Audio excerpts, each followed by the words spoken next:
কিয়ামতের দিনকে যখন আমি এই দুনিয়া ছেড়ে চলে যাব, বিদায় নিয়ে চলে যাব, আমার মা যে আমাকে 10 মাস 10 দিন আমাকে পেটে ধারণ করেছে, সে তার বুকে দুধ খাইয়ে মানুষ করেছে, সেই মা কিন্তু আমার সাথী হবে না, বাপ আমার সাথী হবে না, রক্তের ভাই বোন সে আমার সাথী হবে না, বিবি বাল বাচ্চা আমার সাথী হবে না। আমার সাথী যদি কেউ হতে হয়, দয়ার নবী মুস্তাফা সাল্লাল্লাহু তাআলা আলাইহি ওয়াসাল্লাম কাল কিয়ামতেও আমার সাথী হবে, কবরেও সাথী হবে, হাসরেও সাথী হবে।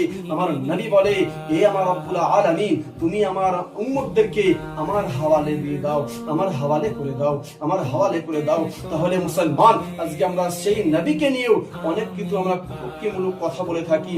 একটু চিন্তা রাখবেন, আজকে দুদিনকার দুনিয়াতে আমরা বেঁচে রয়েছি, আজ আছে তো কালকে নাই, আজ আছে তো কাল বেঁচে নাও থাকতে পারি। কেন দুনিয়ার সমস্ত কিছুকে বিশ্বাস থাকলেও একটা জিনিসকে বিশ্বাস নাই, সেই জিনিসটা কি? নিজের নিঃশ্বাসকে বিশ্বাস নাই। আজকে যে নিজের নিঃশ্বাসকে বিশ্বাস হবে, আপনি ওই সময়তে বুঝবেন।